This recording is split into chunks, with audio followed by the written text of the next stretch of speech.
vous regardez RTL. RTL, il est 7h49. Jérôme Chapuis, votre invité ce matin, est député La France Insoumise de Seine-Saint-Denis. Bonjour Alexis Corbière. Bonjour. Un mot d'abord de ce que l'on vient d'entendre avec Martial You, la richesse des 500 plus grosses fortunes du monde qui a bondi de 23% l'an dernier, des inégalités énormes. C'est un dérèglement contre lequel il n'y a rien à faire.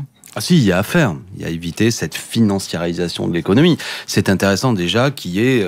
Quand la France Insoumise le dit, on peut considérer que c'est un point de vue politique, mais de plus en plus d'économistes. Je pense les travaux de Thomas Piketty ont été pointés. Et récemment, une tribune de beaucoup d'économistes pointait ces inégalités qui ne cessent de creuser, cette polarisation, j'ai envie de dire, une minorité qui accumule des richesses et d'une pauvreté qui s'accroît pour certains. Bon, difficile, cela dit, d'agir à l'échelle d'un pays. Oui, j'entends bien, mais il y a aussi des grandes puissances qui peuvent montrer l'exemple, par exemple, en régulant justement, en évitant que ce soit toujours des règles du libre-échange qui l'emportent, en cherchant à définanciariser l'économie.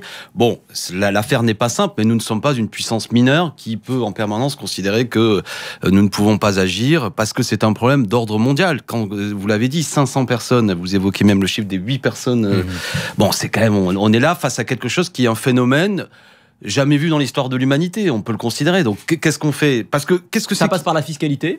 Ça passe par la fiscalité aussi, ça passe par lutter contre parfois des fortunes bâties sur un effet virtuel, ça passe par ça va souvent de pair avec des modèles économiques d'ailleurs qui saccagent la planète. Donc tout est lié. Le combat écologique est souvent lié au refus d'une ultra-financiarisation, d'une recherche du profit, de quelle manière on va chercher fortune dans un pays, on part ailleurs, etc. Tout est lié. Alors revenons sur un sujet du jour. Voilà. Mais qui est le même sujet en dernière analyse. Alors, on va parler de l'actualité sociale de ces jours-ci et ce sujet de la fin d'année, la rupture conventionnelle collective. Oui. C'est une expression que les Français, s'ils ne l'ont pas encore découverte, vont découvrir à leur retour de fête. Un dispositif rendu possible par la réforme du Code du travail à partir du 1er janvier.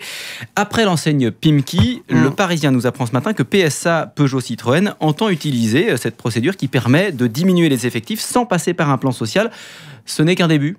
Sans doute, c'est un effet d'aubaine pour des grands groupes qui réalisent des profits, d'ailleurs, que ce soit Pimki qui appartient à la famille Mullier, si je ne dis pas de sottises, ou PSA qui quand même a affiché des résultats intéressants, et qui veut profiter de cet effet d'aubaine, de ce nouvel outil mis entre les mains du grand patronat. Là, on ne parle pas de TPE, PME un petit peu fragiles, on parle de grands groupes qui veulent licencier et qui ne veulent pas subir, ou du moins être contraints par la législation sociale jusque-là, qui est imposée à ce qu'on fasse un PSE, que les salariés éventuellement qui subissaient le chômage soient reclassés, formés, qu'on leur fasse des propositions d'emploi, et que aussi les raisons du licenciement soient liées au chiffre d'affaires. C'est ça le paradoxe, c'est que jusque-là, pour qu'il y ait un accord... Il faut quand même préciser que c'est encadré cette procédure. Il va falloir un accord majoritaire. Les syndicats, les partenaires sociaux vont être consultés sur ces questions. Oui, tout à fait. Enfin, ils vont l'être, mais on va voir ce qui se produit. Il y aura peut-être des menaces à l'emploi, sur certains centres qui seront montrés.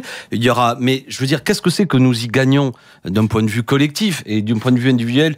Jusque-là, on peut licencier lorsqu'une entreprise est en difficulté. Là, ce qu'on voit, c'est que c'est une fois de plus un effet d'aubaine de groupes qui veulent faire un licenciement pour avoir la possibilité en plus demain de réembaucher certains qu'ils ont licenciés sans passer comme auparavant par un souci du collectif. En gros, qui sont souvent les victimes qui vont l'être, je le crois, c'est peut-être des salariés souvent les plus âgés, les plus difficiles à garder dans l'entreprise, je mets le mot entre guillemets, qui risquent de subir les conséquences de ce genre de licenciement avec des gens qui étaient en contrat à durée indéterminée et qui peuvent être réembauchés demain en contrat à durée déterminée. C'est ça le risque que je vois, un effet d'aubaine, on va comprimer une fois de plus la masse salariale.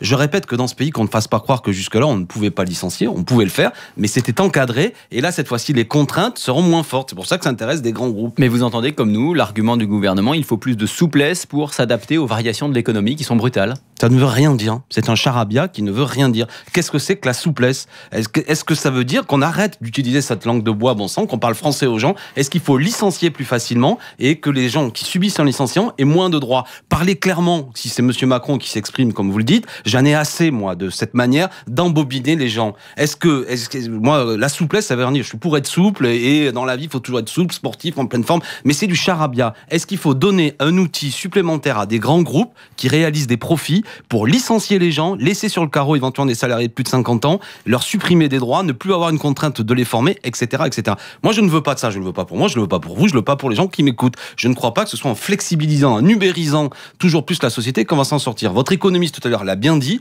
Qu'est-ce que ça produit tout ça? Une accumulation de richesses pour certains, une précarité pour d'autres. Voilà, le but, l'objectif du 21e siècle quand on est civilisé, c'est le partage des richesses, c'est des droits sociaux. C'est pas en permanence, au nom de la souplesse, de la modernité, toute une série de fadaises, mettre les gens encore plus en situation de précarité. Alors c'est un dispositif qui n'entre en vigueur que le 1er janvier, mais les deux groupes dont on a parlé, Pimki et PSA Peugeot Citroën, ont fait part aux syndicats de leur intention de recourir à ces ruptures conventionnelles collectives juste avant Noël. C'est quand même le signe que c'était attendu, ça, par les entreprises. C'était très attendu, cette mesure. C'est pas les entreprises. Vous parlez de grands groupes qui sont d'ailleurs connus souvent chez Pimki ou d'autres. La famille Mullier, c'est pas vraiment ce qu'il y a de plus social, mais ce sont des grands groupes. Mais moi, ce qui m'intéresse, c'est le tissu économique des TPE, des PME, qui eux sont souvent des sous-traitants d'ailleurs de certaines grandes entreprises et qui eux sont en difficulté. Pas des groupes comme ça ultra qui sont en bourse ou qui sont dans des logiques chaque fois de reversion de leurs actionnaires. Moi, je ne crois pas qu'il faut mener une politique économique au profit de la famille Mullier ou de grands groupes comme PSA. Et je ne crois pas, là encore, que ce soit dans une logique où finalement les salariés sont une variable d'ajustement pour faire des profits supplémentaires que l'on va s'en sortir. Bon sang, mettons l'humain un peu sur la table de la discussion. Est-ce qu'il est une bonne chose qu'on supprime des gens, parce que ça coûte cher le chômage. Ce genre de plan aura pour conséquence, je le répète, que des salariés vont rester sur le carreau et après on va avoir sur les bras toute une série de gens en difficulté et ce n'est pas tolérable. Alors pour le moment, sur le front du chômage, justement, selon les tout derniers chiffres de Pôle emploi, ça s'améliore cette année. Le gouvernement, dans le même temps, prépare un tour de vis. Enfin, ça s'améliore, je peux le commenter. 0,8%. Non, sur l'année, 0,8 sur le mois, 0,1% sur l'année. Mieux. Oui, mais moi je mets dans la discussion, et c'est une réponse peut-être au sujet que vous vouliez aborder après, le fait qu'il n'y a jamais eu autant de gens radiés de Pôle emploi. Gare à l'entourloupe. Parce qu'au moment aujourd'hui, pour une personne qui trouve un emploi, il y en a 8 qui sont radiés de Pôle emploi. Moi, je dis qu'il y a un effet prestidigitateur dans beaucoup de choses qui sont dites. On radie des gens.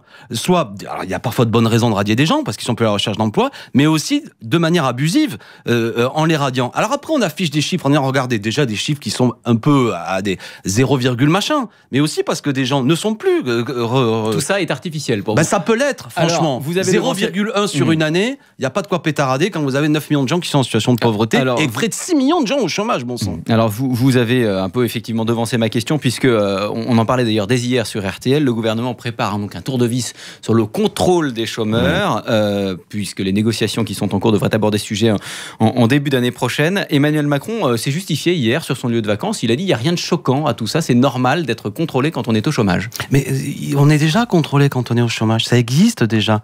Le fait de dire ça sous-entendrait qu'on ne l'est pas à l'heure actuelle et qu'il faudrait... Non, ça, M. Macron, ça a été mis en place notamment, je pense à la loi Rebsamen, ce qui était lors du gouvernement Hollande précédent. D'ores et déjà, les chômeurs sont contrôlés. D'ores et déjà, certains sont sanctionnés. Ça vous semble pas normal, par exemple, de remplir un rapport d'activité chaque mois quand on est au chômage et qu'on touche des allocations? Ça, c'est une bureaucratie qui ne va ne servir à rien, qui va produire un effet type, pour ceux qui connaissent le cinéma britannique de Ken Loach, moi, David Blake, où vous avez des pauvres chômeurs. Je dis le mot pauvre parce que souvent des gens en difficulté, à qui on va demander des paperasses pour justifier je ne sais trop quoi. Votre collègue... Que les choses soient claires. Actuellement, déjà, un chômeur sur deux ne touche pas d'indemnité, il n'y a pas droit, d'accord?